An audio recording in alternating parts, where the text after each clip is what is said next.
Cake வெட்டி கொண்டாடினார்கள் என்று ஒரு கருத்தை திட்டமிட்டு பரப்பி அதன் வழியாக பாகிஸ்தான் தூதரகம் மீது தாக்குதல் நடத்துவதற்காக ஏதுவாக இன்றைக்கு போலீஸ் பாதுகாப்பை விலக்குவதற்கான வேலைகளில் இந்த அரசு ஈடுபட்டது. பாகிஸ்தானுக்கும் இந்த தாக்குதலுக்கும் எந்த ஒரு சம்பந்தமும் இல்லைன்னு சொல்ல வரீங்க?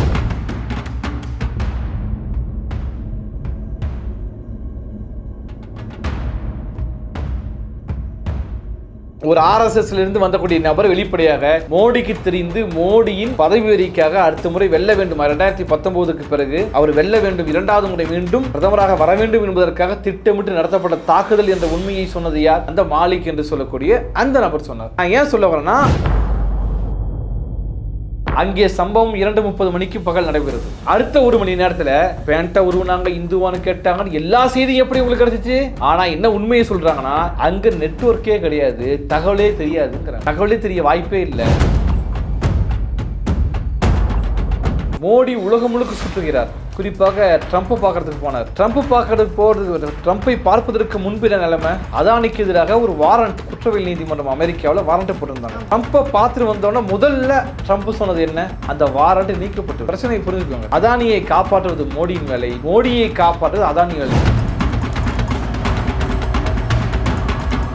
அப்போ சூடு சுருணை வெட்கமானம் இருந்தால் நீங்கள் என்ன செய்யணும்? ராஜினாமா பண்ணிட்டு போயிருக்கணும். அதை நீங்க செய்யல. மாறாக வேற என்ன செய்யறீங்கன்னா, திட்டமிட்டு இஸ்லாமிய மக்களுக்கு எதிரான ஒரு இனவெறுப்பு பேச்சை உருவாக்குகிறீர்கள். இப்ப நமக்கெல்லாம் என்ன பயமா இருக்குன்னா, ஏற்கனவே 5 காஷ்மீரிக்கு ஒரு ராணுவ வீரரை நியமிச்சிருக்கீங்க. இதுக்கு மேல என்ன ஆக போகுது, என்ன செய்ய போறீங்கிறது ரொம்ப மிக பயமா இருக்கு. இன்று நம்மோடு இணைந்திருக்கிறார் மக்கள் அதிகாரத்தை சேர்ந்த திரு மருது அவர்கள். வணக்கம். வணக்கம். பகல்காம்ல பயங்கரவாத தாக்குதல் அப்படின்றது நாட்டையே உலுக்கிய ஒரு சம்பவமா பார்க்கப்படுது. இந்த ஒரு சம்பவம் குறித்து உங்களுடைய பார்வை என்ன சார்? நீங்க மக்கள் அதிகாரத்துல இருந்து நீங்க என்ன ஒரு பார்வையை முன்வைக்கிறீங்க? இந்த சம்பவத்திற்கான காரணங்கள் என்னன்னு பல விதமா சொல்லப்படுது. நீங்க இதை எப்படி அணுகுறீங்க? மக்கள் அதிகார கழகம் என்கின்ற எங்களுடைய கட்சியின் சார்பாக இந்த பகல்காமிலே நடைபெற்ற பயங்கரவாத தாக்குதலை வன்மையாக கண்டிக்கிறோம். அதில் உயிரிழந்த பொதுமக்களுக்கு எங்களுடைய குடும்பத்தினருக்கு எங்களுடைய ஆழ்ந்த இரங்கலை தெரிவித்துக் கொள்கிறோம். ஆனால் இரங்கல் தெரிவிப்பதற்கும் கண்டனம் தெரிவிப்பதற்கும் தகுதியற்றது இந்த பாசிச மோடி அரசுன்னு நம்ம சொல்கிறோம். ஏன் இந்த அரசுக்கு அந்த உரிமை இல்லையா? உரிமை இல்லை. ஏன்னா ஆர்டிகல் 370 அரசியலமைப்பு சட்டப்பிரிவு 370 நீக்கிவிட்டால் அங்கே பாலாறும் தேனாரும் ஓடும், அங்கே எல்லோரும் அமைதியாக இருப்பார்கள், அமைதி பூங்காவாக மாறிவிடும் காஷ்மீர் என்று சொன்னவர் யார்? அமித்ஷா. இன்று நடப்பது என்ன? அப்ப அங்கே தோல்வியுற்றது எது? மோடி அரசு, பாசிச மோடி அரசு தோல்வியுற்றதா இல்லையா? அப்ப சூடு சுருணை வெட்கமானம் இருந்தால் நீங்கள் என்ன செய்யணும்? ராஜினாமா பண்ணிட்டு போயிருக்கணும். அதை நீங்க செய்யல. மாறாக வேற என்ன செய்யறீங்கன்னா, திட்டமிட்டு இஸ்லாமிய மக்களுக்கு எதிரான ஒரு இனவெறுப்பு பேச்சை உருவாக்குகிறீர்கள். இப்ப நமக்கெல்லாம் என்ன பயமா இருக்குன்னா, ஏற்கனவே அங்கே இருக்கக்கூடிய ஒரு காஷ்மீரிக்கு 5 காஷ்மீரிக்கு ஒரு ராணுவ வீரரை நியமிச்சிருக்கிறீங்க. இதுக்கு மேலே என்ன ஆக போகுது, என்ன செய்ய போறீங்கிறது ரொம்ப மிக பயமா இருக்குது. ஏற்கனவே அந்த காஷ்மீர் மக்கள் தங்கள் தேசிய விடுதலைக்காக போராடுகிறார்கள். இது வரைக்கும் 1,00,000க்கு மேற்பட்ட மக்கள் இறந்து போயிருக்கிறார்கள். பல லட்சக்கணக்கான பேர் அகதிகளாக மாற்றப்பட்டிருக்கிறார்கள், வாழ்க்கையில் இருக்கிறாங்க. ஒவ்வொரு குடும்பத்திலும் ஒருவர் இருவர் ஏன் பல குடும்பங்களே அழிந்து போயிருக்கின்றன. இனிமேல் இந்த இந்திய ராணுவம் என்ன செய்ய போகிறது என்ற பயம் தான் நமக்கு இருக்குது. இப்போ 1,80,000 பேர் பணியிடை செய்யப்பட்டிருக்காங்க ராணுவத்துல இருந்து. ராணுவ வீரர்களுக்கே முதல்ல புல்வாமா போன்ற சம்பவங்கள்ல பாதுகாப்பு இல்லை அப்படின்னு பல விமர்சனங்கள் மத்திய அரசு நோக்கி வைக்கப்படுது. ஆனா இதுல மத்திய அரசு அவங்களால முடிஞ்ச பாதுகாப்பை கொடுத்திருந்திருக்காங்க. ஆனாலும் இந்த சம்பவம் தவிர்க்க முடியாமல் நடந்திருக்கு அப்படின்னு தானே சொல்றாங்க. இந்த தாக்குதலுக்கு பொறுப்பேற்றிருப்பதாக ஒன்றிய அரசின் இந்த பாதுகாப்பு நிறுவனங்கள் யாரை சொல்கிறாங்கன்னா, தி ரெசிடென்ஸ் ஃப்ரண்ட் இந்த அமைப்பு யார்? லஷ்கர் இ தொய்பாங்கிற அமைப்போட துணை அமைப்புன்னு சொன்னாங்க நேற்று. இன்றைக்கு லஷ்கர் இ தொய்பாவுடைய செய்தி தொடர்பாளர் எங்களுக்கும் இந்த தாக்குதலுக்கும் சம்பந்தம் கிடையாதுன்னு அறிவித்து விட்டார். இப்போ இன்றைக்கு காலையிலேருந்து எடுத்துக்கோங்க, என்ன நடவடிக்கை எடுக்கப்பட்டிருக்குது இது சம்பந்தமான. முதல்ல 1960ஆம் ஆண்டு போடப்பட்ட சிந்து நதிநீர் ஒப்பந்தம் நிறுத்தப்பட்டிருக்கிறது. அடுத்ததாக வாகா எல்லை மூடப்பட்டிருக்கிறது. 48 மணி நேரத்தில் பாகிஸ்தானியர்கள் இங்கிருந்து வெளியேற வேண்டும் என்று சொல்லிவிட்டார்கள். விசா தற்காலிகமாக நிறுத்தப்பட்டிருக்கிறது. அது மட்டும் இல்லாமல் இப்போ மேற்கொண்டு என்ன சொல்கிறாங்கன்னா, இந்த தூதரக அதிகாரிகளை நாங்கள் வெளியேற்ற போகிறோன்னு சொல்கிறாங்க. 52 அதிகாரிகளை 32 அதிகாரிகளை மாற்றிவிட்டு இப்பொழுது நான் கிளம்பி வரும்போது ஒரு செய்தி என்னன்னா, டெல்லியில் இருக்கக்கூடிய பாகிஸ்தான் தூதரகத்துக்கு இருந்த போலீஸ் பாதுகாப்பு விலக்கி கொண்டு விட்டார்கள்.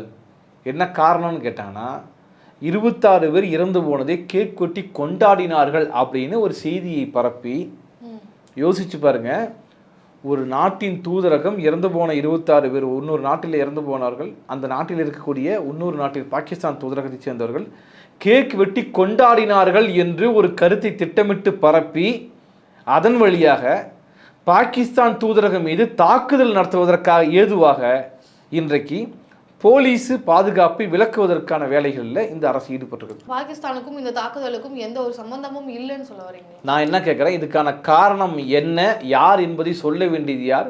இந்த மோடி அரசு. இப்போது வரைக்கும் யார் காரணம் சொன்னாங்களா? எல்லாத்தையும் பூடகமாக பேசிட்டு இருக்கிறாங்க. பாகிஸ்தானிகள் தான் காரணம். பாகிஸ்தானி எப்படி நீங்க சொல்லுங்க? கடந்த 11 ஆண்டுகளாக இப்போ இது வரைக்கும் எடுத்த 11 ஆண்டுகளாக நீங்க ஆட்சியில் இருக்கிறீங்க. இரும்பு கோட்டை ரெட்டை என்ஜின்லாம் நீங்க வாய் பீற்றுறீங்கல்ல, எப்படி உங்களை மீறி இங்கே நீங்க சொல்வதை போல பாகிஸ்தான்காரர்கள் எப்படி வந்தார்கள்? இங்கே பதில் சொல்லுங்க எனக்கு.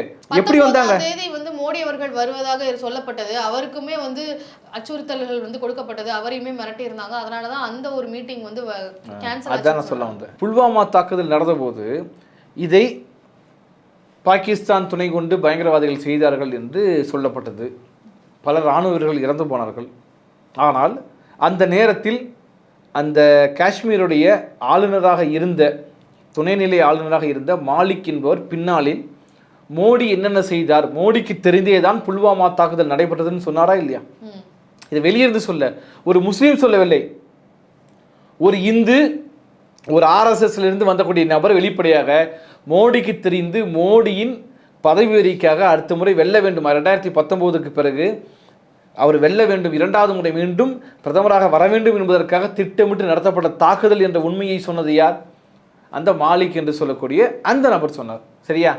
ஆக நான் ஏன் சொல்ல வரேன்னா, இப்படிப்பட்ட பயங்கரவாத செயல்களில் ஈடுபட்டு இருக்கக்கூடிய இந்த பாசிச மோடி அரசு ஏன் இதை செய்திருக்காது என்ற கேள்வி மக்களிடம் எழுமா இயலாதா? இது ஒன்று.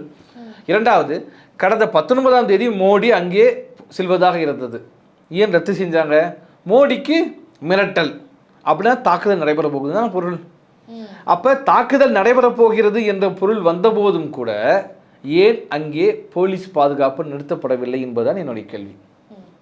அப்ப எல்லா இடங்களிலும் போலீஸ் பாதுகாப்பு வைக்கிறீங்க, கவனக்குறைவா இருந்திருக்கிறாங்க. கவனக்குறைவா? நான் மீண்டும் கேட்பது, தெரிந்தே நடந்ததா இல்லை தெரிந்து அனுமதிக்கப்பட்டதா? அப்ப மோடி அவர்களுக்கு தெரிந்து மோடி அரசு அது யார் சொல்லணும்? நீங்க தான் சொல்லணும் பதிலுங்கிற. அதான் நான் சொல்றேன், இந்த பாசிச மோடி அரசுக்கு கண்ணீர் விடவும் கண்டன அறிக்கை கொடுக்கவும் உரிமை கிடையாது.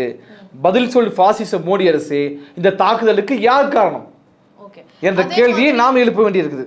பாகிஸ்தான் மக்கள் வந்து பாகிஸ்தான்ல இருந்து தான் வந்து இந்த தாக்குதலை வந்து நடத்தியிருக்கிறாங்க அப்படின்றத பெரிய அளவுல சொல்லப்படுது. அங்க பாதிக்கப்பட்ட மக்கள், கொல்லப்பட்ட மக்கள் கிட்ட நீங்க ஹிந்துவா முஸ்லிமான்னு கேட்டு தாக்குதலை வந்து நடத்தினாங்க, அவங்க பேண்ட் எல்லாம் வந்து ரிமூவ் பண்ணாங்க, இப்படி பல செய்திகள் வந்து ஊடகங்கள்ல பரவிட்டு இருக்கு. இது எல்லா செய்தியுமே பொய் என்று இப்ப நிரூபிக்கப்பட்டு விட்டது.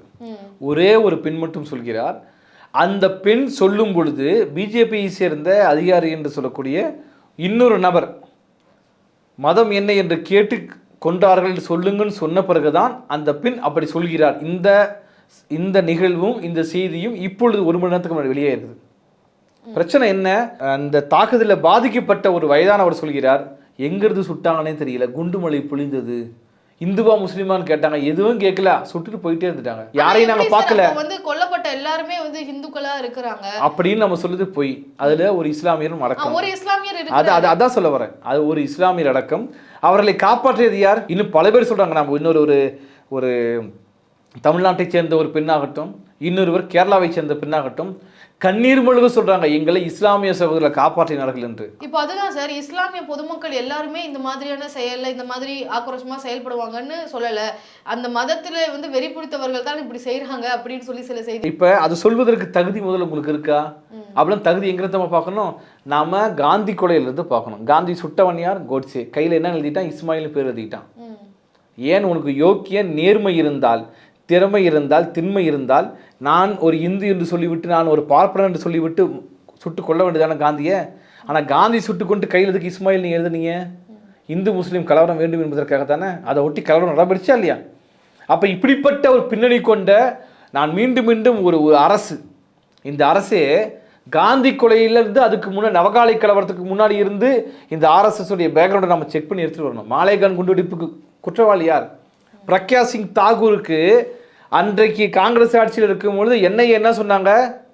பிரக்யா சிங் தாகூருக்கு தூக்கு தண்டனை விதிக்க வேண்டும் என்று கேட்டாங்க. ஆனால் அந்த வழக்கு நடந்துகிட்டே இருக்கு பல ஆண்டுகளாக. அவங்க 2 கிட்னியும் ஃபெயிலியர் ஆயிடுச்சுன்னு சொல்லி பெயில் வாங்கிட்டு வெளியே வந்தாங்க, உங்களுக்கு தெரியும். ஆனால் வெளியே வந்து அவங்க ஃபுட்பால் விளையாடிட்டு இருக்காங்க. இப்போ வரைக்கும் ஆக்ரோஷமாக பேசிட்டு இருங்க, 2 கிட்னியும் ஃபெயிலியர் ஆனவங்க ஃபுட்பால் விளையாட முடியுமா? அப்போ இப்படிப்பட்ட பின்னணி கொண்ட கிரிமினல் கும்பல், ஒரு இந்து மதவரி ஆர்எஸ்எஸ் பிஜேபி என்ற பாசிச கும்பல் ஆட்சி பண்ணக்கூடிய இதில் இவர்கள் சொல்வதை நாம் எப்படி சரி என்று ஏற்றுக்கொள்ள முடியும்? அதை தாண்டி இன்னொரு கேள்வி நான் கேட்குறேன். மன்மோகன் சிங் ஆட்சி காலத்தில் இப்படிப்பட்ட தாக்குதல்கள் நடைபெறும் போதெல்லாம் நீங்கள் என்ன சொன்னீங்க? யூஸ்லெஸ், வேஸ்ட், மன்மோகன் சிங் வேஸ்ட், நீ பதவி விலகுன்னு சொன்னீங்களா இல்லையா? அதை ஏன் மோடிக்கும் அமித்ஷாவுக்கும் பொருத்த முடியாது? அதை தாண்டி நான் இன்னொரு கேள்வி கேட்குறேன். அங்கே சம்பவம் 2:30 மணிக்கு பகல் நடைபெறுது. அடுத்த 1 மணி நேரத்தில் பேண்ட்டை உருவனாங்க, இந்துவான்னு கேட்டாங்கன்னு எல்லா செய்தியும் எப்படி உங்களுக்கு கிடைச்சிச்சு? ஆனால் என்ன உண்மையை சொல்கிறாங்கன்னா, அங்கே நெட்வொர்க்கே கிடையாது, தகவலே தெரியாதுங்கிறாங்க. தகவலே தெரிய வாய்ப்பே இல்லை. அந்த செய்திகள் எல்லாமே இப்போ ஹிந்துவா முஸ்லிமான்னு கேட்டாங்கன்றது தான் இப்போ பெரிய ஒரு விஷயமா இருக்கு. ஏன்னா ஒரு மதத்தின் அடிப்படையில இந்த ஒரு தாக்குதல் நடக்கும். அப்படி கேட்டிருந்தா ஏன் அந்த முஸ்லீம் இளைஞரை செய்யதை ஏன் சுட்டுக் கொள்றாங்க? அவர் காப்பாத்த வந்தப்போ அவர் ஒருத்தர் மட்டும் மாட்டிக்கிட்டாரு, மத்த யாருமே அங்க இந்து முஸ்லிம்கள் கிடையாது. ஒரு விஷயத்தை புரிஞ்சுக்கணும். அங்கே நடைபெற்ற தாக்குதல் என்பது வெளியிருந்து வராங்க. அந்த சுற்றுலா பயணிகளில் நீங்கள் இந்துவாக இருந்தாலும் சுற்றுப்பாங்க, முஸ்லீமாக இருந்தாலும் சுற்றுப்பாங்க, கிறிஸ்டியனாக சுற்றுப்பாங்க, பௌத்தர்களாக சுற்றுப்பாங்க. போனவர்கள் பெரும்பான்மை இந்துக்கள் போயிருக்கிறாங்க, அவ்வளோதான். இந்த பொருள் இப்படி தான் நீங்கள் பார்க்க முடியும், வேறு எப்படி பார்க்க முடியும்னு நான் கேட்குறேன். இந்துவா முஸ்லீமா என்று சுட்டுவாங்க என்றது வேறு யார் ஒருவராக சொன்னாங்களா? அந்த ஒரு அம்மா மட்டும் சொல்கிறாங்க, அவங்களும் வேறு ஒரு நபர் தூண்டுதலில் சொல்லப்பட்டாங்கிறது வந்துருச்சு. இப்போ நான் என்ன கேட்குறேன், அதை தாண்டி வேறு ஒரு பிரச்சனையை பற்றி பேசுவோம். இந்த படுகொலைகளுக்கு 1 வாரத்துக்கு முன்பு ஒரு 15 வயதுடைய ஒரு இஸ்லாமிய ஆடு மேய்க்கக்கூடிய ஒரு இளைஞன், அந்த இளைஞனை பாதுகாப்பு படை இந்திய ராணுவம் பிடிக்கிறாங்க. இந்துவா முஸ்லீமான்னு கேட்குறாங்க. அவர் முஸ்லீம்னு சொல்கிறாரு. ஆடைகளை அவிழ்த்து உள்ளாடைகளை அவிழ்த்து விட்டு இவர் சுன்னத் செஞ்சிருக்கிறாரான்னு பார்த்துட்டு சுட்டு கொண்டாங்க. இந்த சம்பவத்துக்கு பிறகு இந்த சம்பவம் நடக்குது. அந்த பிரச்சனையை மூடி மறைச்சிட்டு, அதாவது எப்படி இந்திய ராணுவம் செய்த படுபாதக செயல்களை மூடி மறைப்பதற்காக இப்படிப்பட்ட, அதாவது அப்படி கேட்டாங்க, இப்படி கேட்டாங்க, அதை செஞ்சாங்க, இதை செஞ்சாங்க என்பது போன்ற பல்வேறு தகவல் வருது. நான் என்ன கேட்குறேன்னா, எப்படி உடனே கிடச்சிச்சு? அப்போ நிறைய பேர் என்ன சொல்றாங்களே சார், இந்து முஸ்லிமான்னு கேட்டாங்க. நிறைய பேர், மீண்டும் நிறைய பேர்லாம் இல்லை, ஓகே, எல்லாம் ஃபேஸ்புக் பல்கலைக்கழகத்தில் படிச்சுட்டு இருக்கிறவங்களா இருக்காங்க. அந்த ஒரு பெண் மட்டும் தான் சொல்றாங்க, மற்றவங்க யாருமே இதை பற்றி பேசவே இல்லை. இதற்கு பிறகு பயிற்சி வித்து பேச வைக்க சொல்லலாம். அது எப்படி பெண்களை மட்டும் ஏன் விட்டுட்டு ஆண்களை குறிவைத்து ஏன் அந்த தாக்குதல்? இந்த கேள்வியெல்லாம் மோடியிடம் நம்ம கேட்கிறோம். நீங்கள் தானே ஏஜென்சி வச்சுருக்கிறீங்க, நீங்கள் தானே வச்சுருக்கிறீங்க, உள்துறை நீங்கள் தானே வச்சுருக்கிறீங்க. நான் அதை தாண்டி கேட்குறேன். இந்த போன்ற இந்த பயங்கரவாத தாக்குதல்கள் சம்பவம் குறிப்பாக உமர் அப்துல்லா ஆட்சிக்கு வந்த பிறகு அதிகமாக நடக்கிறது. ஏன் நடக்குது? அர்னாம் கோஸ்வாமி என்று சொல்லக்கூடிய இந்த ஆர்எஸ்எஸ் மதவெறி ஒரு பத்திரிகையாளர், ஊடகவியலாளர் சொல்கிறாரு, இதற்கு பொறுப்பேற்க வேண்டியது உச்சநீதிமன்றம். ஏனென்றால் அந்த ஆர்டிக்கல் 370 ரத்து செய்த பிறகு அங்கே எமர்ஜென்சி ஆட்சி, அதாவது சொல்லப்போனால் ஆளுநர் ஆட்சி இருந்தது, குடியரசுத் தலைவர் ஆட்சி இருந்தது. குடியரசுத் தலைவர் ஆட்சியை நீக்கியதால் தான் தேர்தல் வந்துச்சு, அதனால தான் தாக்குதல் நடைபெற்றுன்னு சொல்கிறார். பிரச்சனை புரியுதா உங்களுக்கு? நடந்தது ஒரு பயங்கரவாத தாக்குதல். அதற்கு உரிய அளவில் மட்டுமே எல்லா வகையான எதிர்ப்பும் தெரிவிக்கப்படாமல் ஆட்சியை கலைக்கணுங்கிறதும், முஸ்லீம்கள் மீது திட்டமிட்டு ஒரு இனவெறி மதவெறி பிரச்சாரத்தை கிளப்புவதும் எந்த வகையில் சேர்ந்தது என்பதை பார்க்கும்போது தான் இதற்கு பின்னணி யார் என்ற சந்தேகம் நமக்கு வருது. எப்பவுமே ஒரு தேர்தல் வரும்பொழுது, வட இந்தியாவில் ஒரு தேர்தல் நடக்க போகுது, இப்போ பீகாரில் தேர்தல் நடக்க போகுது அப்படின்ற உடனே இந்த மாதிரியான தாக்குதல் நடக்குது. ஏன் எப்பவுமே இந்த மாதிரியான ஒரு விஷயம் நடக்குது, அதுவும் காஷ்மீரில் குறிப்பாக நடக்குது, அது காரணம் என்ன அப்படின்றது? அந்த காரணத்தை மோடியிடம் நம்ம கேட்கணும். 2019 தேர்தலின் போது புல்வாமா தாக்குதல் எப்படிங்க கரெக்டாக நடக்குது? இந்த கேள்வியை கேட்கணும். நீங்கள் அடுத்த வருஷம் தேர்தல் போகுது, அதுக்கு கரெக்டாக எப்படி இங்கே நடக்குதுங்கிறத பற்றி நம்ம பேசணும். அது மட்டும் அல்ல, காஷ்மீரில் அரிய வகை தனிமங்கள் கண்டறியப்பட்டுள்ளதாக செய்திகள் வந்துச்சு. அப்போ அங்கே இருக்கிற மக்களையெல்லாம் ஒழித்து கட்டி விட்டு அங்கே இருக்கின்ற அரிய வகை தனிமங்களையும் உலோகங்கள் எல்லாவற்றையும் எடுத்து அதானி அம்பானிக்கு தாரை வார்க்க வேண்டும் என்ற ஒரு முக்கியமான ஒரு தேவையும் இருக்குது. அதற்கு ஒன்று, அந்த சம்பவம் நடைபெறும் என்று தெரிந்து அனுமதிச்சிருக்க வேணும், இல்லைனா இவர்கள் நடத்தியிருக்க வேண்டும், இல்லைன்னா உன் பாதுகாப்பு குறைபாடு 3 தானே. இப்போ பாதுகாப்பு குறைபாடுனா நீங்கள் அதற்கான பொறுப்படுத்தி ராஜினாமா செய்யணும். வேறு என்ன இருக்குது? அதை தாண்டி நான் வேறு சில விஷயங்கள் நான் சொல்கிறேன். அகில இந்திய அளவில் மோடி அரசுக்கு மோடி அரசுக்கு எதிரான மிகப்பெரிய போராட்டங்கள் வெளிப்பட்டு இருக்கிறது. அதில் அரசு இந்த நீதித்துறையே ஒரு பக்கம் மோடிக்கு எதிரான தொடர்ச்சியாக 2 தீர்ப்புகள் சொல்லியிருக்கிறாங்க. ஒன்று கவர்னர் இஷ்யூவில் ஆளுநர் தொடர்பான வழக்கில் ஃபாசிச மோடி, ஆர்எஸ்எஸ், பாஜக, அம்பானி, அதானி ஃபாசிச கும்பலுக்கு மிகப்பெரிய ஒரு இடி ஒன்று. 2வது வக்பு வாரிய சட்டத்திருத்த மசோதாவுக்கு எதிராக உச்சநீதிமன்ற தீர்ப்பு. 3வது தண்டகாரண்யா பகுதியில் ஆப்ரேஷன் ககர் என்ற பெயரில் கடந்த 4 மாதங்களில் மட்டுமே 400 பேர் மாவோயிஸ்டுகள் என்ற பெயரில் பொய்யாக கொலை செய்யப்பட்டிருக்கிறார்கள். இது எல்லா இடங்களிலும் அம்பலப்பட்டு மோடி அரசின் அம்பலப்பட்டு போட்டு புழுத்து நாரி போய் கிடைக்கிறது.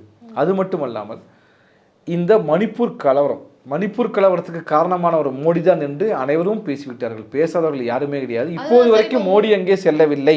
உள்நாட்டு விவகாரங்களே இவ்வளவு இருக்கு, இந்த ஒரு பிரச்சனைக்கு காரணம் உள்நாட்டிலிருந்தே கூட இருக்கலாம் அப்படின்னு சொல்லி பாகிஸ்தானுடைய ஒரு ஜெனரல் சொல்றாரு. அதான் நான் சொல்ல வரேன். பாகிஸ்தான் வெளியுறவுத்துறை அமைச்சர் என்ன சொல்றாருன்னா, எல்லாவற்றுக்கும் நீங்க எங்க கிட்ட காரணம் காட்டுறீங்க, உள்நாட்டில் மோடிக்கு எதிராக பல்வேறு பிரச்சனைகள் இருக்குது, நீங்க அங்க போய் பாருங்கிறார். இப்போ வெளிநாட்டில் இருக்கிற ஒரு பாகிஸ்தான் அமைச்சர் கார் துப்புகிறார்.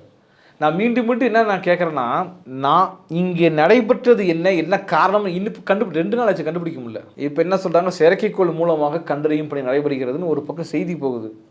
நேற்றைய தினம் அதில் இருக்கக்கூடிய இஸ்ரோவில் இருக்கக்கூடிய முக்கியமான ஒரு உயர் அலுவலர் நாராயணன் என்ன சொல்கிறாருன்னா, நம்மிடம் 55 செயற்கைக்கோள் தான் இருக்குது, 150 செயற்கைக்கோள் இருந்தால் தான் அதெல்லாம் கண்டுபிடிக்க முடியுங்கிறாரு. அப்போ இந்த செய்திகளை உருவாக்குவது யார்? செயற்கைக்கோள் மூலமாக கண்டுபிடிக்க நடவடிக்கைன்னு ஒரு பக்கம் சொல்கிறாங்க. நம்மக்கிட்ட 55 தான் இருக்குதுன்னு அவர் சொல்கிறாரு. அப்போ இதை போல் இந்துவா முஸ்லீமா என்று கேட்டு சுட்டார்கள் என்ற ஒரு பக்கம், இன்னொரு பக்கம் பாகிஸ்தான் தூதரகத்தில் கேக் கொட்டி கொண்டாடினாங்கன்னு ஒரு பக்கம், இன்னொரு பக்கம் அந்த மக்கள்லாம் இதுக்கு ஆதரவு தெரிவிச்சாங்கன்னு ஒரு பக்கம். இது எல்லாமே தகர்ந்து போய்க்கணும். நீங்கள் 2 நாளில் எவ்வளோ செய்திகள் வருது பாருங்கள். இஸ்லாமிய மக்கள் தான், அங்கே இருக்கிற காஷ்மீரிகள் தான் எல்லாரையுமே காப்பாற்றி மறுபடியும் கொண்டு வந்துருக்குறாங்க. அப்போ இதை பற்றி யார் பேசுவது? பேசுவாங்க. இல்லை எல்லா மக்களையும் சொல்ல, வெறி பிடிச்சவங்களை தான் சொல்கிறோம். நாங்களும் எல்லா இந்துக்களையும் சொல்ல, வெறி பிடித்து ஆர்எஸ்எஸ், பாஜக, ஃபாசிஸ்டுகளை தான் சொல்கிறோம். அவர்கள் விழித்து கட்டப்படுவாங்க. இது அவர்கள் சொல்வது போலவே அங்கே காஷ்மீர் பயங்கரவாதிகளால் நடத்தப்பட்டிருந்தாலும் அதற்கு யார் காரணம்? முழுக்க ஆர்எஸ்எஸ், பாஜக, அம்பானி, அதானி ஃபாசிச கும்பல். ஏன் அப்பாவி மக்கள் கிட்ட பண்றாங்க அப்படின்னா அது அந்த கண்டனத்துக்குரிய ஒரு விஷயம். கண்டிப்பாக அது கண்டனம் தெரிவிக்குவேன். ஏன் அப்படின்னா, அந்த காஷ்மீரி மக்களின் தேசிய இன உரிமையை திட்டமிட்டு ஒழித்து கட்டி காஷ்மீருங்கிறது ஒரு தனி நாடாக இருந்தது. நீங்கள் 1947 இந்தியாவுக்கு விடுதலை வழங்கியதாக சொல்லப்படுகின்ற அந்த நாளின் போது காஷ்மீர் இந்தியாவுடன் கிடையாது. முதல்ல இந்த வரலாறே பல பேருக்கு தெரியாது. காஷ்மீர் இந்தியாவோட கிடையாது. இப்போ இந்தியாவின் தலை என்று சொல்லக்கூடிய காஷ்மீர் இந்தியாவோட பார்ட்டாக எப்போதும் கொடுத்தது கிடையாது. அது இஸ்லாமிய மக்கள் பெரும்பான்மையாக வாழக்கூடிய பகுதி. ஆனால் இந்து மன்னர் ராஜா ஹரிசிங் என்பவர் ஆட்சி செய்தார். எவ்வளோ வித்தியாசமாக இருக்குது பாருங்கள். ராஜா ஹரிசிங் ஆட்சி செய்தார் போது இஸ்லாமிய மக்கள் அங்கே வழிபடக்கூடிய மக்கள்லாம் யார்?